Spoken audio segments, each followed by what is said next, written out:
Hi everyone. Let Facebook do its thing. Tell everybody Cinda is on live. Hi everyone. Got the comments queued up here. So if you're on live, the perk of joining me at noon on Tuesdays is that you get to ask me all kinds of questions when you're here live. So let me know if you're here, whether you are here live or whether you're here on the replay. Just let me know. Um, because one, it signals to me that you're an imperfect action taker. So this training that we're going to do is it's about you're asking the question, can I build muscle and lose fat at the same time? Question mark, question mark, question mark. And that one has been coming up. Actually, it's come up twice in the last little bit, hence why I put the training together. So if you're wondering, stay tuned to this training, because I'm going to answer the question for you as simply as possible. But always, I like to take like broader topics and then kind of funnel them down. So take it, simplify it, and then it's like, okay, what does this look like for you in real life? When you're doing the real life things, how can this look? And they're all about taking consistent action, even though it's not about perfection. It's about taking imperfect, consistent action and doing the simple things better, because sometimes we think it's about doing the harder things, but it's really just about, can I do what would my best self do if I was doing just the simple things, if I was just focusing on making those things better. I do encourage you to have, your pad of paper or your notebook or whatever, so that you can take some notes on this training, because one, that takes it from passive information to more active information. But then obviously it's like nothing changes if you just take it as information. You actually have to do something with it. So I'm hoping to give you some action steps in terms of like, what do I do with this information now? And your goal is to identify yourself as an imperfect action taker who can take the simple things and just keep applying them into the current things that you're doing now. And I see Amanda's here, and I see Kathleen's here. Hi, and Sharon just joined us too. Okay, so if you're like, I'm sure on time, Cindy, I don't have time to sit here for lunch and learn to better myself until the end. I'm gonna give you the cliff notes. Yes, you can build muscle and lose fat at the same time, but it is more of an exception than the rule. Generally, women that have been lifting for a longer period of time, they can do both. So what this training is going to do is going to kind of dive into like, what's the exception and why is this the case? But really, you want to identify your primary goal. So this is where a lot of people trip up, is like, so when I say, hey, what are your top 3 health and fitness goals? They say losing weight, toning up, right? And it's really, you got to think about which one takes the lead, which one takes the precedence. And that's sometimes hard because it's like, I want both, like I want chocolate and I want to eat healthy. So it's, you got to really identify what's in the number one spot. If you know what that is, you can drop it in the comments now. But you really got to say, okay, so if you got fat to lose or weight to lose, and you got muscle building, you want that toned look, which one takes the primary stop? And I get that you might want both, but you have to kind of pick one, the first goal first, work on that, then you can build the secondary goal. Essentially, if it was a checkbox, you only have the ability to check one box. You have to pick one, not both. So I'm going to explain how that kind of works in a little bit. So the key, particularly in perimenopause, is obviously we like, what ends up happening in perimenopause is your weight kind of shifts towards your midsection, or you feel like it's harder to lose the weight where it used to be easier, for example. So when we want to think about fat loss, which goes beyond what the scale says, right, which you've covered in different trainings, is you want to make sure that you're doing it in a way that preserves muscle, that it's not at the expense of losing muscle in the process. Why? Because if you lose body fat at the expense of muscle mass, you're going to have a harder time keeping the weight off. And we're going to dive into why that's the case in a bit. So if you're here just for the cliff notes, I gave you to the cliff notes, but hopefully I've sparked your interest to be like, well, why is that a case? Which we're going to break down in a little bit. Okay, so again, if you're here live, you can ask questions at any time. So drop them into the comments. Okay, so let's think about fat loss versus weight loss, because I alluded to that in the Cliff Note version of this training already. So what's the difference? So weight loss is when the number on the scale goes down. Fat loss is when your body composition changes, like you lose fat, not just weight. And you must be thinking, well, Cindy, doesn't the scale just measure fat? Well, no. When you jump on the scale, It measures all things. It measures your bones, it measures your muscle mass, your free mass, it measures your weight, all of the things, water, all of those things. So it's not just looking at weight loss. Fat loss is what we actually want, but somewhere along the line it just kind of got blurred into like weight loss and fat loss meaning the same thing. So here's the problem with the scale. It doesn't really tell you about fat loss. It tells you just how heavy your body is. And it, again, it's including like fat, how much fat you have, how much muscle you have, or your muscle ratio, how much water is in your cells, how much water you've taken in. But think about it, if you're the kind of person now in perimenopause where your digestive system has shifted, where you're like not going to the bathroom 2 or 3 or 4 days at a time, then waste in your system is also being measured on the scale. Your hormonal shifts, you'll see like, yeah, for sure, the scale goes up like around your period or your cycle, right? So that's a hormonal shift. That doesn't mean that you've gained more weight. And so when you're only focusing on the weight, you could be losing water. So for example, if you see the scale drop, so you've gone from eating all things to like now eating keto, or you've gone from eating all things to now eating clean and whole, when you see the scale drop, it doesn't necessarily mean that you're losing fat. It just means, well, you're eating less carbs. Carbs hold on to water, and that's what you're seeing is the water drop on the scale. Or it's like you're losing muscle. So we often see that from people who are taking like GLP-1, like the injections, or you see that from like gastric bypass surgeries, for example, is you see the scale going down, but it's like, okay, but their muscle is also going down, right? So those are just two extreme examples. Hi, Tony. Or bouncing up and down from stress or even your cycle. So it's like you jump on the scale, you're down, oh my God, my cycle's coming ahead, you go up. So all those things don't mean that you're gaining weight or that your fat is changing, that you're losing fat. It could be just a series of those different things. That's why a lot of people go to cutting carbs, because they see a lot of movement on the scale at that time, but they're not understanding, well, wait a minute, that's not fat loss. That is water loss on the scale, right? Same with if you come from eating a lot of processed foods to now eating cleaner foods, eating a higher volume of foods to less foods. It can be that you're just cutting out water from your diet from eating those foods. But then what happens is then you get frustrated when the scale kind of plateaus, because it's like, well, your body is now doesn't have any water to cut anymore because you've cut those foods out. So this is where the scale can really mess with your head, right? So let's say you lose 2 pounds of fat, but you gain 2 pounds of muscle. The scale doesn't budge, but your body is changing, just not in a way the scale can measure, right? So this is especially true for women over 40, because you have hormones, inflammation, some experience more or less water retention, and even strength training can cause the scale to kind of hold steady while your body is making like real progress. This is why all my coaching clients, what they do is for the physical indicators of success, they track their weight, they track their measurements, and they track their pictures all together. But we also track non-physical indicators of success, their digestion, their immunity, their hunger, their energy, their cravings, and that sort of thing. So when you're just looking at the scale or whatever, it's not to say, and I need a caveat here, that muscle does not weigh more than fat. That's not the case. It's just think about fat taking up this much space in your body and muscle taking up this much space in your body. Well, if I had more of this, I would look leaner and I would look toner, right? It's not that it weighs more. 2 pounds of muscle and 2 pounds of fat are the exact same thing. But if you are losing 2 pounds of fat and you are gaining 2 pounds of muscle, your body composition is going to look different. You're actually going to feel different. But if you're just banking on the scale, you're going to be like, is happening, right? Why isn't anything happening? So when you focus on fat loss, for example, the goal would be that you keep the muscle, because that is going to help your metabolism and your hormones overall, right?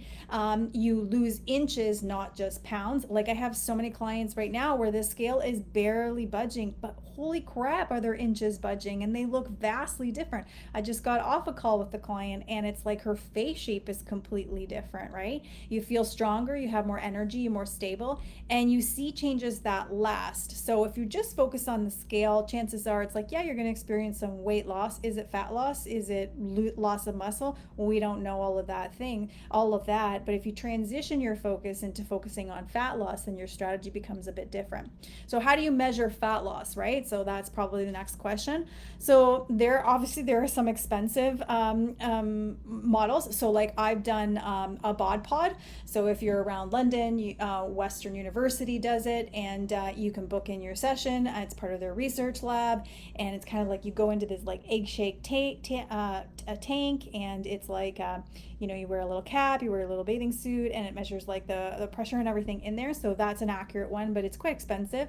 There's also a DEXA too, and then a lot of other gyms now have more modern scales, or scales that can take out, like, so if you do, for example, an in-body scale, it'll help you measure like your fat mass, and it'll do your water, your intercellular and your extracellular, and it'll do your muscle mass. It'll break it all, or your skeleton. It'll break it all down into its components. So there are those scales as well. They're expensive if you want to have one in the house, but some of the gyms you can book in a session and do that with. And then there's calipers too. Calipers are the least expensive. You can buy them on Amazon as well. And then some scales, like my scale at home, also has like, it has the handlebars or whatever, and you can kind of see that. And are they accurate, as accurate as a bod pod, for example, or a DEXA? No, but you could also see a consistent trend over time, whether it's accurate or not, right? So the important piece here is that you try to keep as many variables as consistent as possible, and so that it doesn't skew the data. So my clients, when they do their weight and their measurements in their photo, it's the same outfit, same bra, same position, standing in front of the same door. It's the same distance away. It's after they've gone to the bathroom, all of those things. First thing in the morning is actually when it's the best time. It's your most accurate representation of what's going on. So it's before you drink water, because remember, the scale will also measure how much water you drank, right? It's before you eat, because again, if you eat anything, then the number on the scale is going to be representative of that. And before exercise too, because before exercise, with exercise, you can see that number on the scale go up, just because you've now taxed the muscles. You maybe have a little bit more inflammation and that sort of thing. And after you go to the bathroom, because we're trying to eliminate that, and that number is any factor in terms of waste buildup that's in your body. So let's talk about fat, the kind that actually matters. So a healthy body range for women is between 20 to 27%. And I know that that can feel really high, because somewhere along the line we heard that 18% is where you want to be. 18% is achievable for some people who have genetics more on their side, have a more leaner composition, or perhaps have maintained their physique for a longer period of time. But aiming to be between 20 to 25%, 27% body fat range for women is a healthy range. Well, why? Because women need more body fat than men. So we have breasts, right? And they're made up mostly of fat tissue as well. We have reproductive systems that require fat in order to function, and we have our hormonal balance depends on having enough, not too little. So we basically, like, if in order to have hormonal balance, we have to have some fat, and we know that this happens, like if you seek like body competitors or fitness competitors, or people who have like anorexia or whatever, like you start to see that different things start to happen in their bodies because their body fat is so low. So that's why we need to have our body fat percentages be a little bit higher than men's, or why it's harder to get into that leaner stage. So below 20 is not ideal for most women. No, now, can women dip below 20 body fat temporarily? Yes, but staying there long term often means that there's a disruption in their hormones, right? So some women complain about being super cold all of the time, which would be bad on a hot day like today, right? It can slow down your metabolic rate. So when you slow down your metabolic rate, so right now you and I are listening to this training, we're not really moving around, we're not doing much things, but we are burning calories. And so what happens when you drop down is I start burning less calories just doing the everyday things, or just sitting here. And so then you're like, I'm doing everything and nothing's working. Is because you've slowed down that metabolic rate because of the things that you're doing. If you don't want your metabolic rate to slow down, then you got to change what it is that you're doing. And it can wreck wrecks your energy, your sleep, and your mood. So some women explain, like, I'm so irritable, triggers cycle irregularities or even losses of periods, and increases the risk of poor bone health in midlife and beyond. So this is especially important for women over 40, when your hormones are already kind of shifting, and perhaps stress is higher, like it shifted too. Your body doesn't need more pressure, it really just needs more support. So it's not just about losing fat. We want to think about it as we need to preserve muscle. So the goal isn't to be skinny. And I know that a lot of people say, like, yeah, it is, I just want to be be skinny. It's to be, but skinny, we don't want to be skinny where we sacrifice our muscle, because then we'll have a harder time keeping it up. So that's when like a lot more rebound weight will happen. But we don't want to be skinny to the point where it sacrifices our energy or sacrifices our health or sacrifices our strength, right? So if you're losing weight but also losing muscle, we just need to remember that it does slow down your metabolism, right? So if you're listening to this, well, that's what's happening. That my metabolism is slow. That's why I can't lose weight. Well, no, it's because of the things that you're doing that is making it that way. So if you don't want your metabolism to slow down, there isn't a pill, there isn't blood work. It's like you got to start fixing what it is that you're doing, right? And what I'm talking about, when you're losing weight, but you're also losing muscle, slowing down, well, guess what you need to do? You need to find an approach that looks at not just losing weight, but losing fat in a sustainable, approachable way, but also in a way that preserves your muscle. That's what you do. So you can't just sit here and listen to this and be like, well, that's what's happening. My metabolism slowed down. No, you have a total control over that.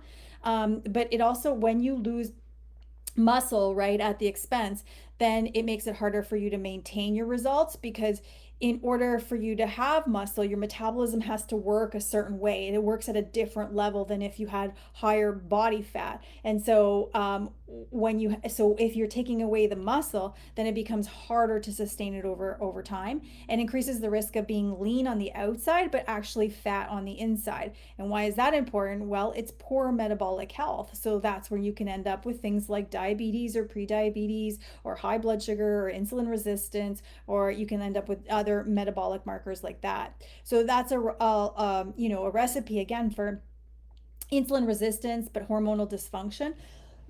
But the thing yes, those are very important, but I want you to also think about like higher fat regain later, which we're going to get into in a little bit. And that's not what you want. You don't want to then lose the weight to then have higher fat coming back next time.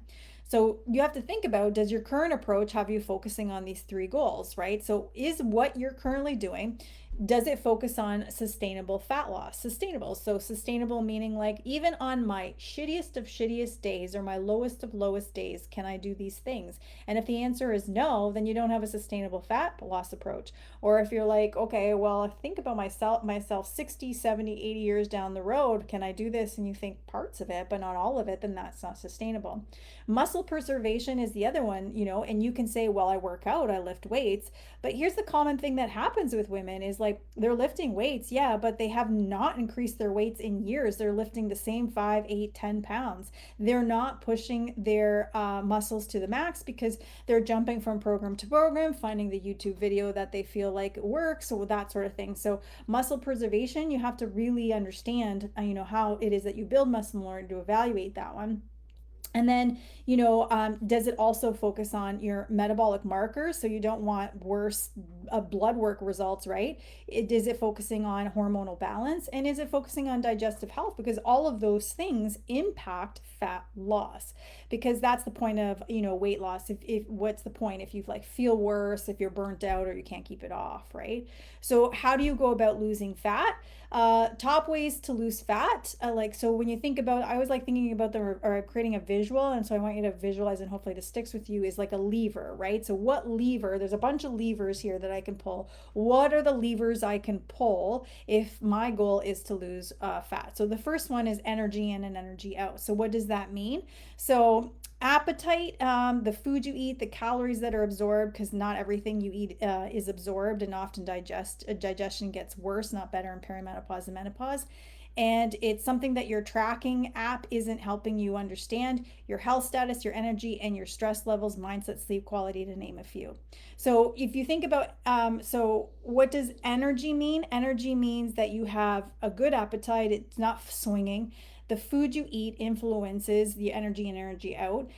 So like, for example, protein has like a thermic effect. So you burn a lot more calories eating protein than you do carbs or fats or veggies, for example. The calories that are absorbed, because you could be eating all of the healthy things, but if you don't have good digestion, and I encourage you to listen to those trainings, because often digestion in perimenopause and menopause gets worse, then you're not absorbing everything that you're eating. And so that can impact you as well.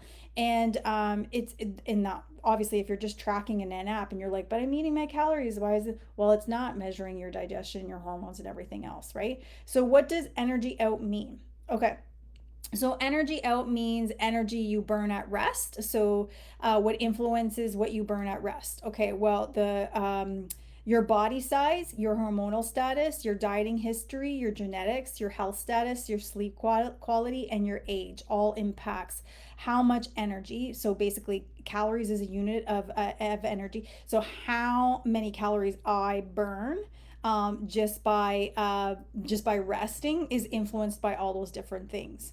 Then I have the calories or the energy burned through exercise.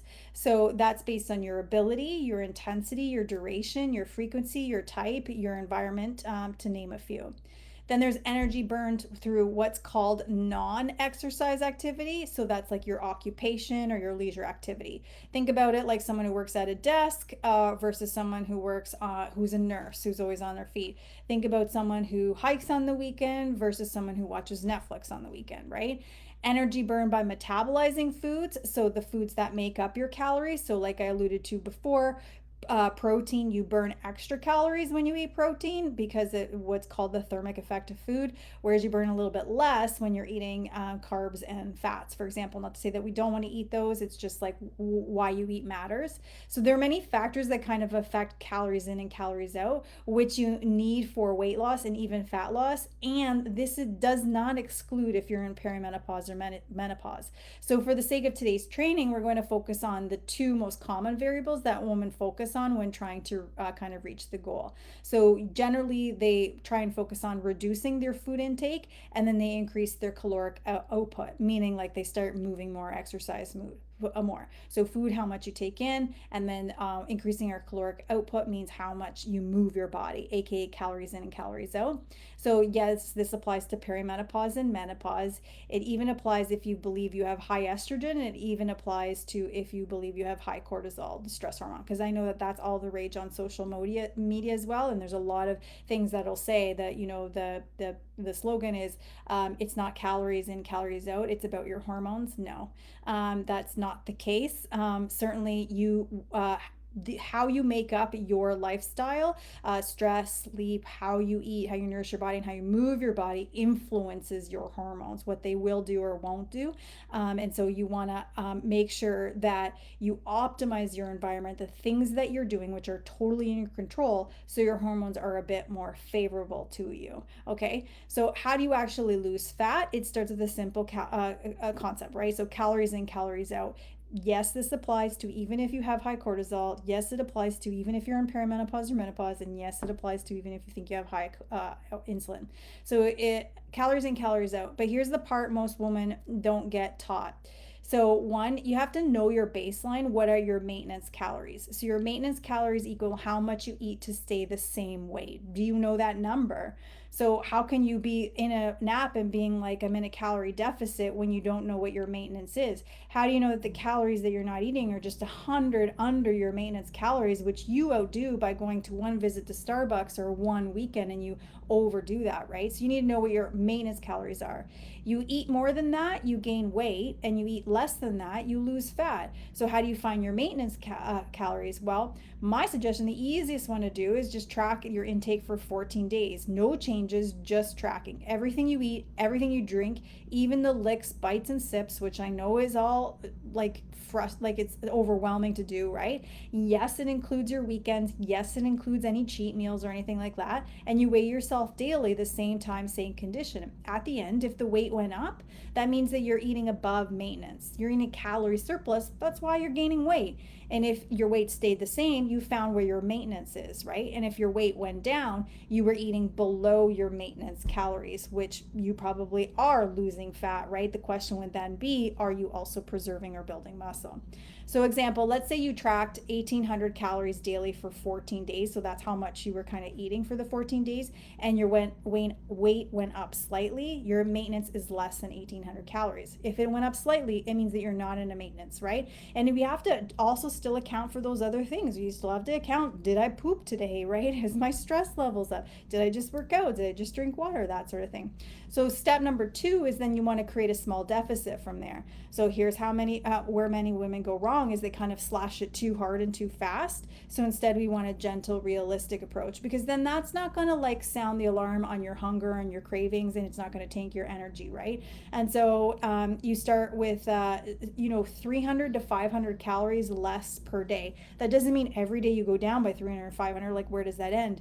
You stay there. You stay there for a bit until you're like, okay, the scale's not moving, and then you add it again. I want to put a caveat in there though, is because everybody's rate of weight loss looks different for based on many of the things that I just covered. So my clients do weight and they do measurements. If your measurements are going down but the scale isn't going down, it's still progress. You still stay there. If the scale is going down but not the measurements are going down, it's still progress. You still stay there. If you're just doing scale, you are not doing yourself a service. You're missing the other piece of the puzzle. Okay, so that's one way. Is one, you got to measure your maintenance calories, and then two, you can cut down, stay there for a bit.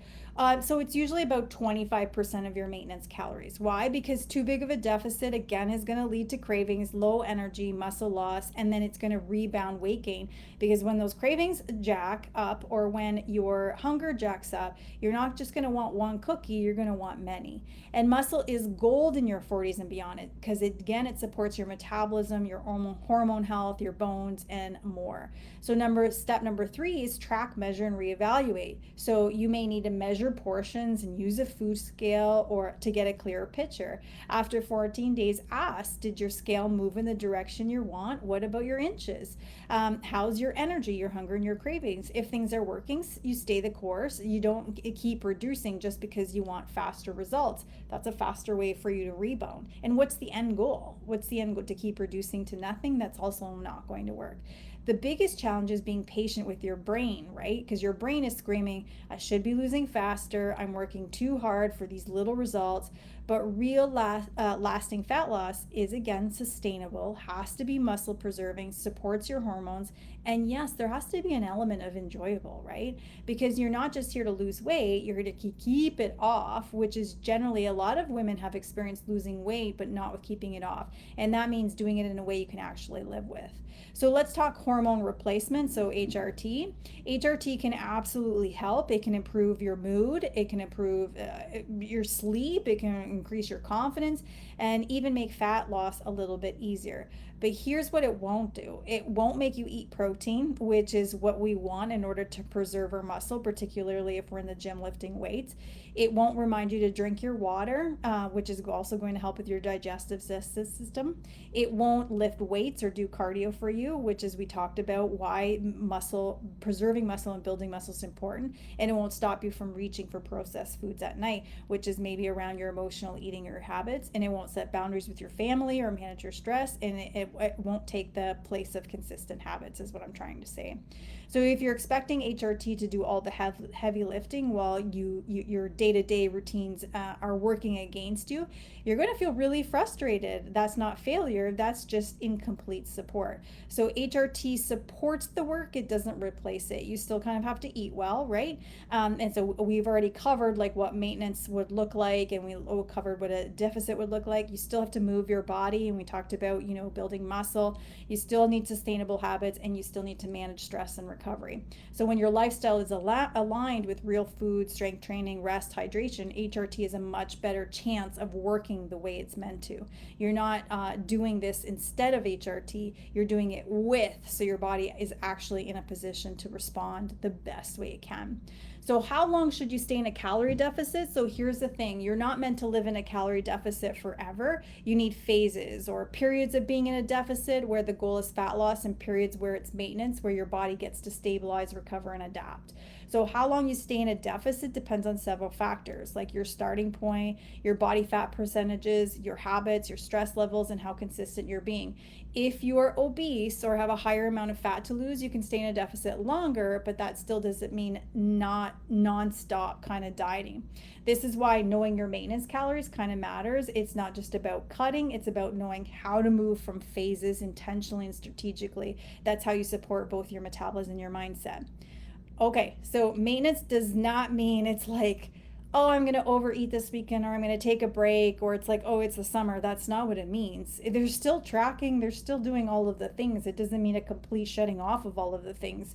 And remember, if you're eating over and above your maintenance, you're going to gain all the weight that you lost. And if you haven't been losing weight, keeping and preserving your muscle as a priority, then you're probably going to gain it back and then some. So let's play clear. Going into maintenance does not mean eating whatever you want Friday to Sunday. Most women say they're eating maintenance on the weekends, but what's actually happening is the calorie surplus.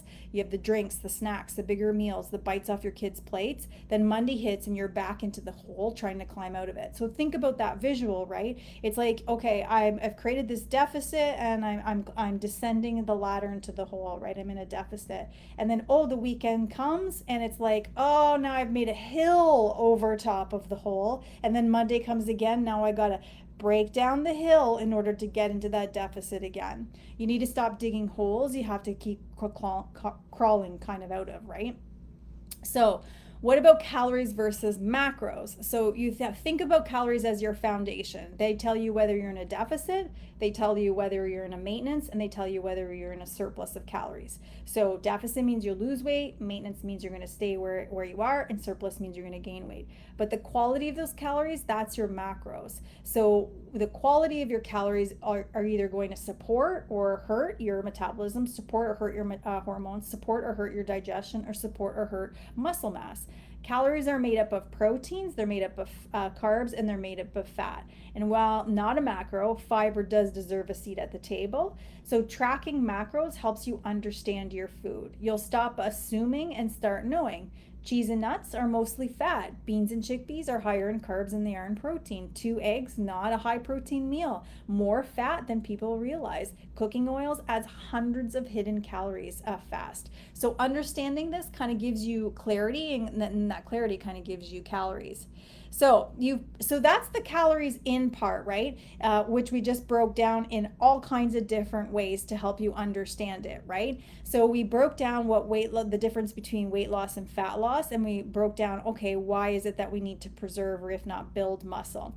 And we talked about all the different ways that you're actually going to lose fat, looking at the calories in and calories out model. We've spent a lot of time looking at the calories in, right? So how, the maintenance, the deficit, and the surplus, and what happens, and then how to create the deficit. You need first your maintenance, then it's like the targets for creating the deficit, when do you need to lower it or what have you. And we talked about why it's important to go kind of slow like that. We talked about how you reevaluate things, and we talked about how the brain and the body could be competing with one another, and we talked about HRT to kind of help you with that, and how long to stay in a calorie deficit, how there's periods of maintenance and there's periods of deficit. So what about and then we talked about what makes up your calories, like the macros, and why it's important not to just look at the calories but also to look at what makes that up, in particular because if you're in perimenopause or menopause, you do want to support your metabolism, your hormones, and your digestion, and you do want to preserve or if not build muscle mass.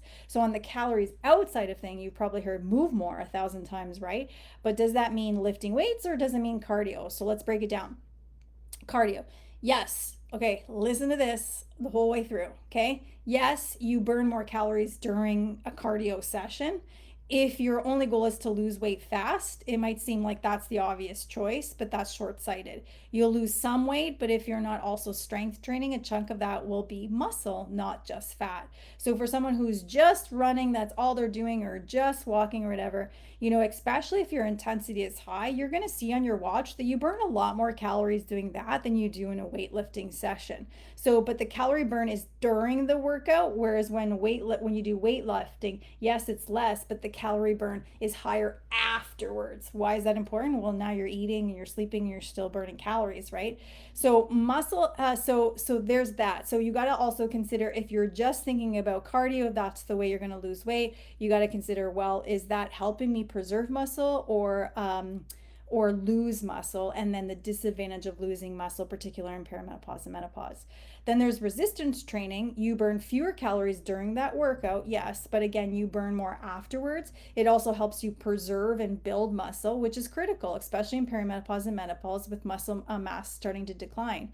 Because muscle mass will help you with your metabolism. It'll help you with bone health, which is really important. Like you might not think of, I don't care about my bone health now, but you will as you get older. Hormonal stability and then physical strength, right? Which often leads to more confidence. So we're playing the long game, fat loss that stays gone, strength that sticks, energy that doesn't crash. So how to train effectively, you need to challenge the muscle. So most people are like, I got a good sweat. That doesn't mean that you challenge the muscle. I was out of breath. That doesn't mean you challenge the muscle, right? If you can easily do more than 20 reps, then the weight is too light. You're not getting stronger. You're just moving your body. Okay, so focus on muscle failure. That's when the growth happens. So, what is the weight you can safely lift for 1 to 3 reps? I'm not saying every workout or any workout has to have just 1 to 3 reps, but it helps you see what your upper limit is in terms of reaching that muscle failure if you just focus on 1 to 3 reps, and then you can titrate from that. So, what is that number? What is that heavy weight? Sometimes you need to test this out in order to understand what your target should be. And when it comes to lifting heavy, I also get that this can be scary because you think about injury and you think about like, I don't really know what I'm doing, and confidence, especially if you're new into a gym. So yes, if you can do 30 plus reps to get there eventually, but it's inefficient. A more effective route is heavier weights and lower reps. So there is time, like in my workout schedule, there are weeks when I do plan lower weights and higher reps. It's a way for me to not injure myself over the long term from constantly lifting heavy. But if in there, yes, you can challenge the muscle with that. With doing 30 reps, I can bring the muscle to failure with the weight, even though it's not my heaviest weight. But it's going to take me a longer time in those workouts, and it's going to take me a longer time to get there. So heavier weights and lower reps is where you want to be. That doesn't mean always going heavy. It could be, again, like a mix of both is ideal. So you can try alternating phases, one cycle with lighter weights and higher reps, and one cycle with heavier weights and lower weights. That does not mean one week and then week 2 do this, 1 week and then week 2 to do that. The approach can help you work around, obviously if I have energy dips, like I can't lift heavy today, it can help me with joint pain as well if I do that, and menstrual symptoms, because you might think, oh, when you're in your menstrual cycle, you're just don't have the ability to lift as heavy as you can when you're not. And if you're using hormone therapy, this is where it can support you, helping you train with better energy, less joint pain, recovery, and range of motion, which is maybe all the things that you're experiencing perimenopause. That's why you want to go on hormone replacement, but also it's understanding that I also have control on the other end of things when I'm looking at my workout sessions. So combining cardio and strength, the good, better, and best. So you want both resistance and cardio? Great. Here's how to combine them. So a good approach would you do your weights first and cardio after in the same session. So basically I'm gonna do my weightlifting and then I'm gonna do cardio, because I don't want my cardio to then burn me out so that I can't lift heavy enough in my weights, right? Better would be you split into 2 sessions, weights in the morning, cardio in the evening, or it's vice versa. I go for a walk in the morning, my other girlfriend goes for a run in the morning, and then she does weights in the evening and I do weights in the evening. That's a better option. The best option is alternate days, weights on one day, cardio the next, or 2 strength days and then 1 cardio day the next. You don't don't go to the gym just to get good at gym stuff. You go to the gym to get stronger for life. So whether it's chasing your kids, carrying even just the other day, it was like I carried all of the groceries in 2 hands, or it's like I went and got those the water cooler. I went and got those 2 big jugs and I carried 2 into the gym with me, or it's hiking on the weekends, or it's doing a bunch of walking on that European vacation, which one of my clients is doing, and just feeling better in your own skin. That's why you go to the gym. So let me summarize some of the key points from this, because if you haven't been taking notes, this is your opportune time to take notes, because we covered a lot in this training. So fat loss and weight loss are not the same thing. They are not. Weight loss can come from muscle, water, or fat. Fat loss reshapes your body, preserves strength, and is what most women actually want, even when they say lose weight. And so, can you lose weight and build muscle at the same time? Can you lose fat or build muscle at the same time? Yes, but you got to pick the priority first. So, if it's weight loss first, then it's like, can I still do the weightlifting things or the things that preserve muscle or build muscle, but knowing that this is going to be the highest priority, so I have to do more of the things that are going to do this. Calories in versus calories out still matter, but there's more to it. Your intake, your metabolism, your hormones, your digestion, and movement all affect that equation. Just cutting foods or adding exercise isn't enough if you don't understand those different levers, like we talked about in today's trainings. Strength training is a non negotiable in midlife. So, muscle equals metabolism. If you feel like your metabolism is sluggish, are you lifting weights? And if you say, yes, I'm lifting weights, and you've been lifting the same weights for, 2, 3, 4 years, then you're not. If you can't say, if you're doing 20 reps or 30 reps with the same and you're like, I get really sweaty, my heart rate gets up, that is not an indication of building muscle. Muscle equals your metabolism firing up. The more muscle you have, the better hormonal balance you have, and it's also, you want to think about how you make up those calories also affects your digestion, but also affects your hormones as well. So you can be eating healthy, you can be eating low calorie, but if you're not pooping and you're not pooping in a way that's healthy, which we've done trainings on that before, then you're going to have a hard time with weight loss. And movement all affects this equation. Just cutting foods or adding exercise isn't enough. Okay, but strength training though, cardio burns more in the moment, but so you're gonna see your watch say I burned a lot more calories doing cardio, but strength training, that's the engine. So it burns more calories longer term, meaning I'm done the session because I had the intensity, I really progressed the muscle in the workout, and I'm still going to be burning after that. And you must cycle your approach. So you have nutrition phases, so fat loss phases, and then you have maintenance phases. And you have training phases where you lift heavy, and then the others where you lift light, where the ones where you do strength, ones where you do hypertrophy, where you're like focusing on muscle growth, and then you have where you do cardio. So it gives your body the signal and support it needs, and then this also helps you with that motivation, and not getting burnt out, and prevents your injuries as well. And then hormone therapy does help, but it doesn't do all the work for you. It doesn't replace those habits. It works with lifestyle changes, not instead of them. So before we go, obviously, if you're here live, ask any questions, but I'm going to ask you 4 questions to reflect on as a result of this training. So if you thought I'm just here to collect information, then you're missing the point. Is you got to start listening to these trainings and saying, how am I applying this currently, or how do I need to start applying this? And I always ask reflective questions because that's where you get to obviously move more into change. And so a lot of women skip over these reflective questions, and then they're like, I'm doing everything. Or it's like, oh, I'll do this later or whatever. Later never comes. So ask these questions. Have you been focused on losing weight or actually losing fat and preserving muscle? And then I guess the question would be, as a result of today's training, how do you know? So if you're open to sharing in the comments, share in the comments. Otherwise, you need to take some time in your journal or whatever to really reflect. Have you been focusing just on weight loss or actually losing fat and preserving muscle? And then what's the evidence that you have, the trail of evidence that says that's exactly what I've been doing? Is your current approach built around short-term tactics or long-term strategies that support your hormones, your metabolism, your digestion, and your mindset? So think about it, because sometimes it's like you're tricked into believing that it is a long-term strategy, but you still feel your hormones are out of whack, you still feel your metabolism is sluggish, you're still not going to the bathroom, and your mindset is still like more, more, more, more, right? Are you working with your body's current season, in perimenopause, your energy dips, your recovery needs, or are you trying to force strategies that used to work in your 30s?